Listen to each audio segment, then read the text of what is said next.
Okay, so it is July 18th. Just wanted to do a quick garden tour update. It is about 8 in the evening, so I'll be losing the light soon. Ooh, we gotta water these trees, they're looking thirsty.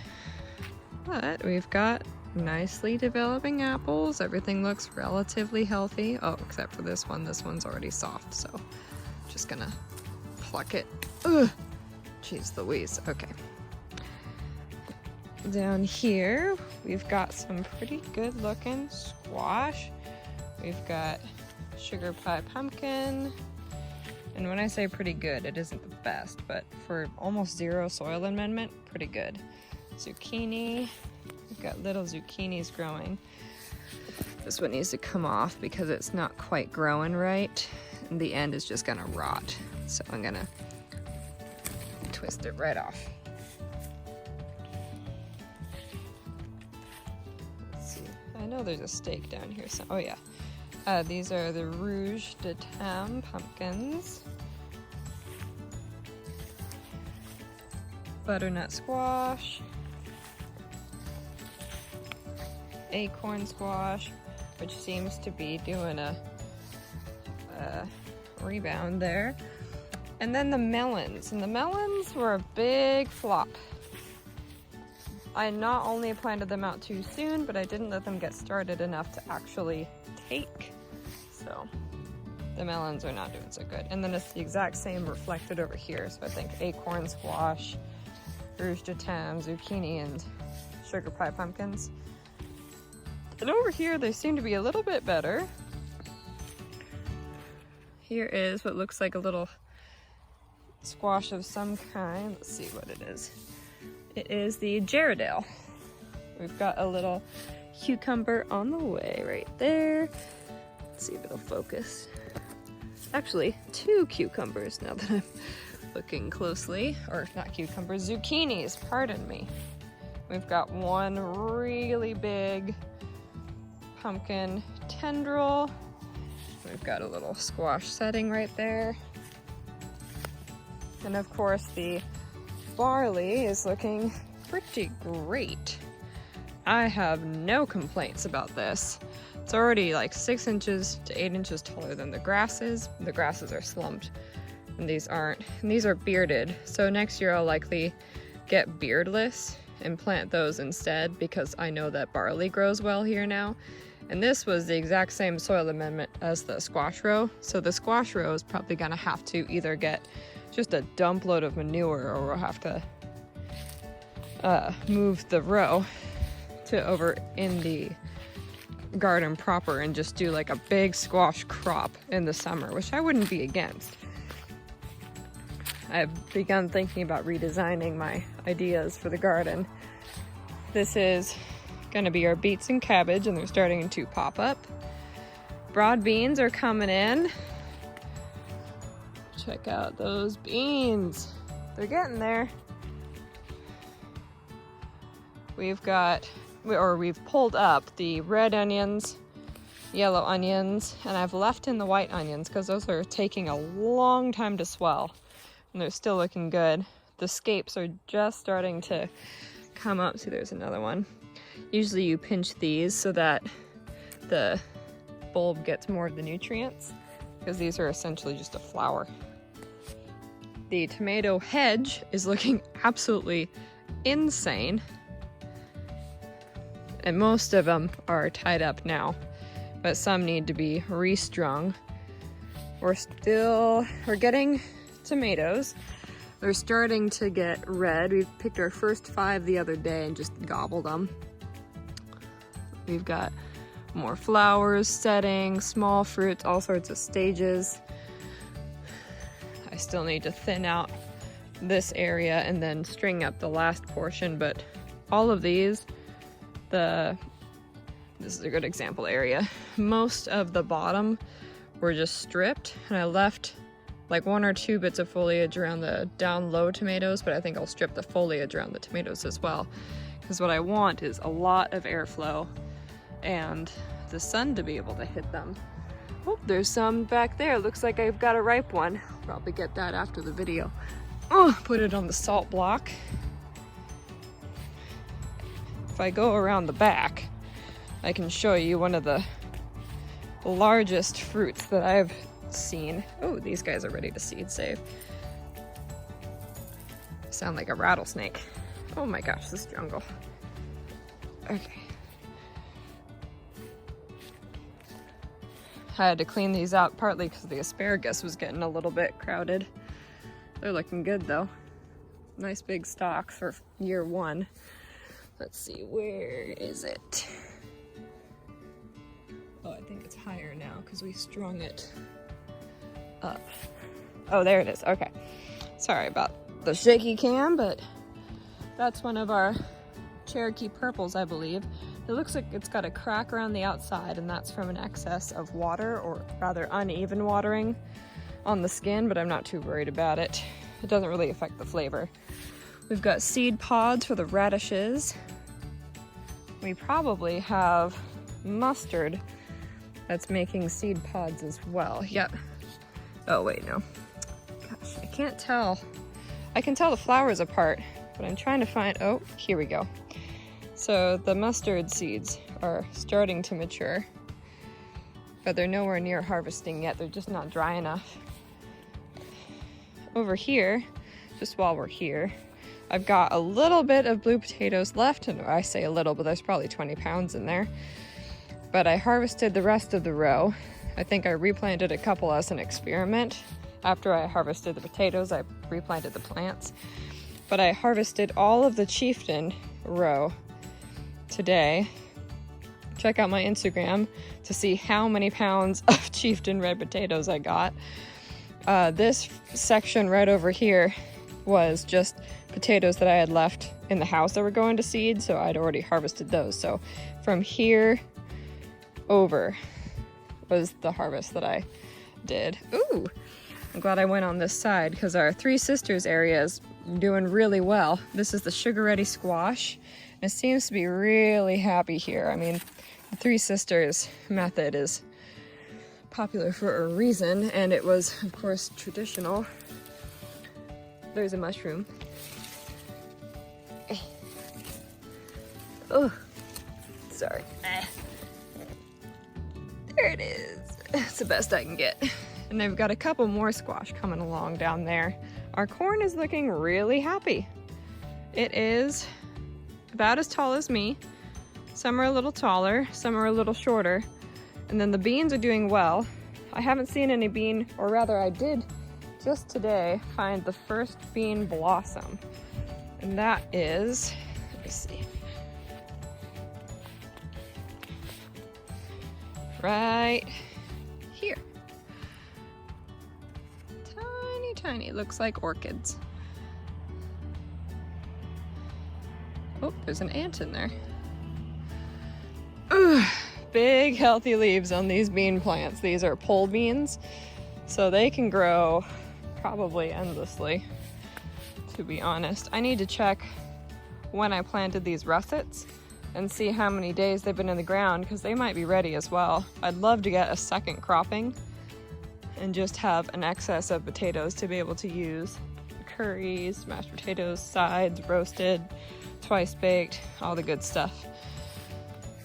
This is hops, and they're doing great. They doubled in size in the last couple of weeks, or height rather. These are pumpkins, and this is why it makes me think that maybe our squash row just needs manure, because these guys were all planted months after the ones in the row, but they are clearly doing better, and they're starting to blossom, I think. Yep, got a couple blossoms going on. I'm sure there's some in here, and I'm sure that we're gonna get fruit on those. I'm not worried about that at all, so that bodes well. This area, of course, the corn back there will be September, October, I think, and then, well, before all of it's cleared anyway. And then these potatoes, I think we can get a second crop in pretty much across the board. Double our potato harvest. Maybe I'll plant one row with beets and harvest those for storage, I'm not sure. Oh, pardon me. speaking of beets, we've got these guys. They're pretty much all ready. They're all like tennis racket ball sized, just about. And I multi-sowed them, but that doesn't really seem to bother them. I do realize that 3 is probably a good number. 3 or 4 sometimes, but 3 is probably better. But they do fine just pushing their friends to the side. This is a good example. I think I harvested 1 or 2 and just tossed some dirt over the main part of the root, and they're still doing great, not limp or anything, and it's been hot. Haven't been watering them at all. There's another good example, just pushes one of them up. As long as the roots are covered, they seem happy, so I'm not gonna mess with that. This one I'm contemplating seed saving from because it is so big. Likely the flavor is gonna be a bit woody at this point, and I wanna get those big beet genetics anyway. The cabbages are probably at the point where I should just take them out. I don't think they're gonna head up any more than they have, and honestly I'm surprised they did at all. This guy I'm gonna leave and try to seed save. Don't know if I can seed save from just one, but we'll see. I think I've got one okay one in there and one little one right here, and I'm not mad at it. Not at all for having planted those cabbages out so late. The sweet potatoes, against all expectation, are thriving. The hotter it is, the more they like it. They put on new growth like crazy every time it gets really hot, which makes sense. They're a warm weather crop, or rather they're a warm region crop. You're not supposed to even be able to grow them here, but I think our microclimate allows for it. And I think covering with the plastic is the way to go. We've got our voracious tomatillo plants, which have gone absolutely insane. They're putting on tomatillos, so we're actually gonna get those, which is pretty crazy considering that I thought these were not gonna make it, and they were from like 3 or 4 straggly plants with absolutely nothing but leg and like 4 leaves. I had forgotten to plant them completely. And then these were the extra pole beans, but they are doing really well on this. So I might do something like that, this little setup, and try to just maximize pole beans because they're super easy to harvest from that way. And the broad beans need to be woven into the actual fencing, which is kind of a drag. And I'm not sure I want to do that again. These bush beans could be happier, but again, I don't water them. So they're looking pretty good for not being watered. And I'm not really that attached to them yet. I want to find a way to grow them without really much effort at all. That's my whole name of the game, and of course potatoes embody that, so that's probably why I take to them so much. Brussels sprouts, they're brustling in all the armpits. We've got little Brussels that are coming along, and they're looking really good. They're looking happy. They rebounded from the neem oil spray that absolutely destroyed a lot of their leaves. I think it was just too concentrated. So you can see the layer, that's at the point where we sprayed the neem oil, that level, and then it's grown that much since we sprayed them with neem oil. So clearly they're not unhappy. And then these are just seeded beets. I think this is a yellow beet that went to seed. Yeah. You can just barely see it down there. It won't focus, but there it is. And then I think we've got another beet nearby that was just a purple beet.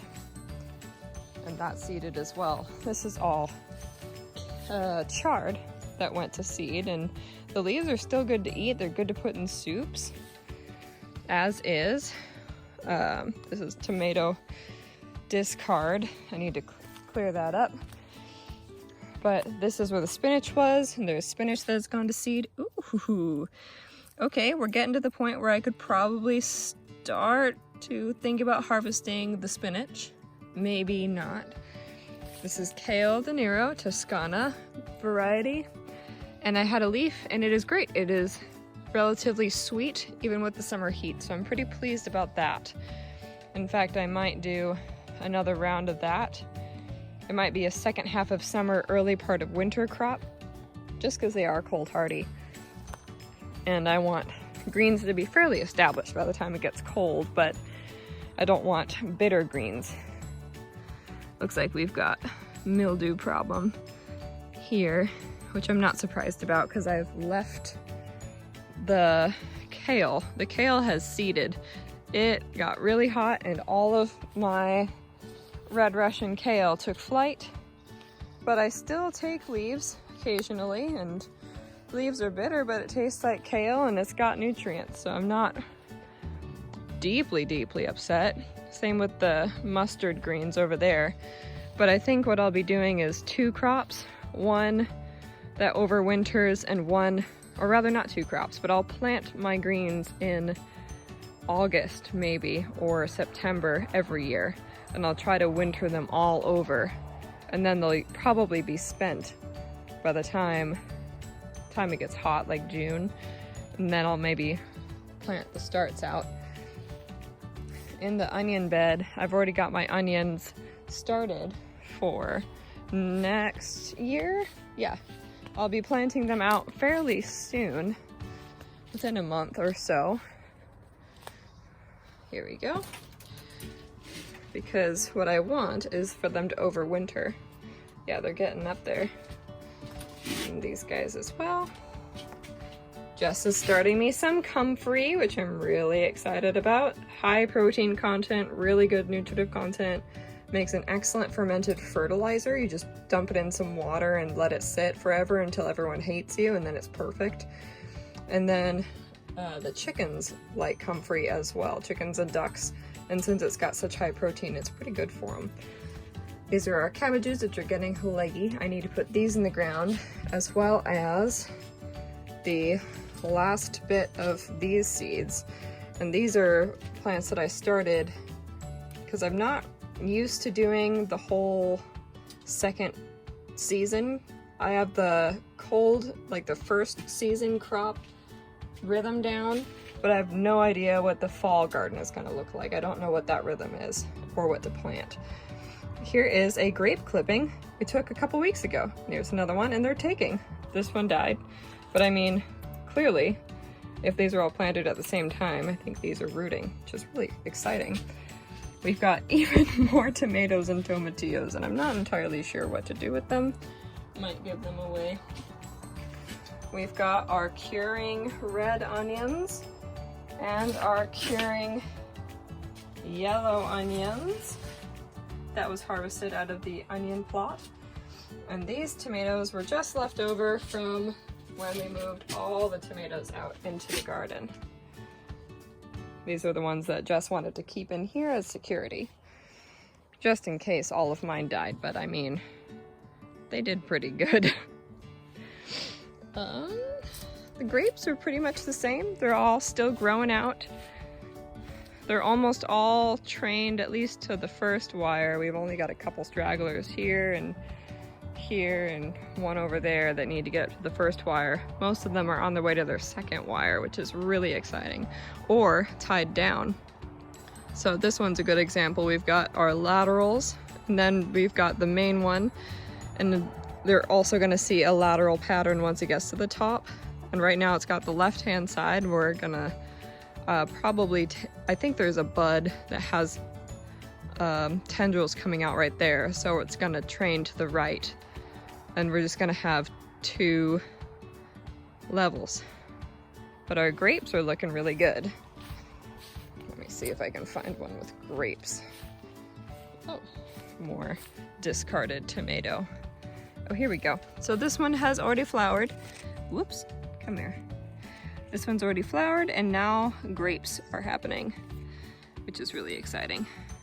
Our strawberry plants have pretty much spent themselves, and they did good. I couldn't keep up with them. I froze the ones I couldn't eat in real time, and I have a small Tupperware of strawberries in the freezer still, so they finally maxed me out, which is really thrilling. This is gonna be freaking epic.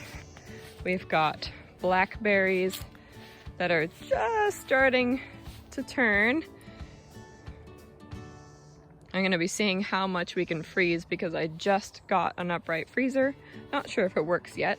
Got a thrift, but I will see. It's a deep freeze, manual defrost, which is what you want when you have something that you want to stay frozen all the time instead of having the auto defrost that thaws a little bit every night.